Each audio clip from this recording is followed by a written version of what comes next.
L'assainissement du fichier électoral est l'une des conditions sine qua non posées par l'opposition guinéenne pour participer à toute échéance électorale en Guinée. Justement pour satisfaire l'une des revendications de l'opposition, la Commission électorale nationale indépendante a démarré depuis le 20 juillet la révision du fichier électoral.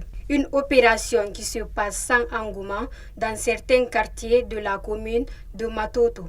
Pour le début là, les citoyens ne viennent pas massivement d'abord. Depuis qu'on a commencé, on a 3 personnes d'abord. Comme les mosquées sont fermées, les lieux de culte sont fermés, je pense que c'est par rapport à ça que beaucoup de personnes ne sont pas informées. Je demande à la population de venir massivement, surtout ceux qui sont concernés, de venir se faire enrôler à temps. Chez nous ici, les mesures sanitaires sont respectées. Il y a l'équipe sanitaire qui est à la rentrée. Félix Zougoubori est un habitant du quartier Matoto Centre. Il est venu pour se faire enrôler après plusieurs mois absent à Conakry. Pour lui, avoir une carte d'électeur est un acte citoyen. Je suis venu pour m'enrôler parce que j'ai changé de lieu. J'ai été recensé à Kenya, mais présentement je suis à Matoto Centre. Quand on dit citoyen, c'est lorsque tu auras compris les devoirs civiques. Je n'ai pas rencontré de difficultés, je suis venu librement, seulement il n'y a pas d'engouement. Cet autre citoyen habitant à Kipé, dans la commune de Ratoma, se plaint de n'avoir pas vu une équipe des agents recenseurs dans son quartier. Moi, dans mon quartier à Kipé, aucun signe, je vais le dire. Je viens ici quand même en ville. Je vois ce staff-là qui sont sur place.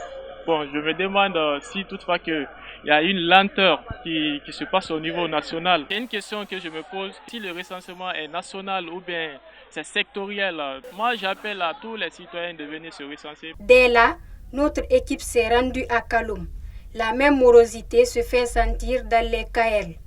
De quoi s'inquiéter ce rapporteur de la CECI de Kaloum? Ici à Kaloum, depuis le 20 déjà, nous avons lancé les opérations de la révision exceptionnelle des listes électorales.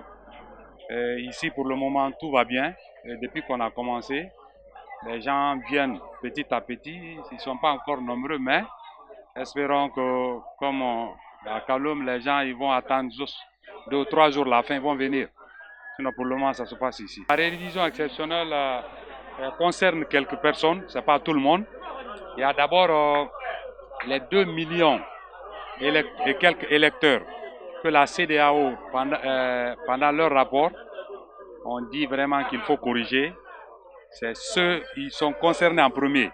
Deuxièmement, les personnes qui viennent d'atteindre l'âge de voter, ils sont aussi concernés.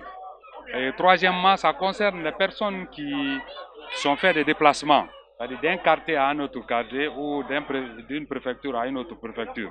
Ça concerne cela aussi. Les mineurs, on a pris les dispositions. Et d'ailleurs, les membres de KR, avant de commencer le travail, on les a donné un document qu'ils ont rempli et signé. C'est un engagement.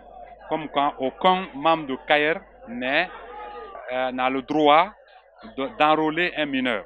Et si tu t'hasardes à enrôler un mineur, il y a une loi qui est là, qui va te poursuivre sans faute. L'appel que je lance surtout à la population de Kaloum, surtout ceux qui sont concernés, de venir vraiment vérifier et faire leur enrôlement. Car l'activité là, ce n'est pas seulement pour le vote, mais aussi c'est pour compléter les dossiers.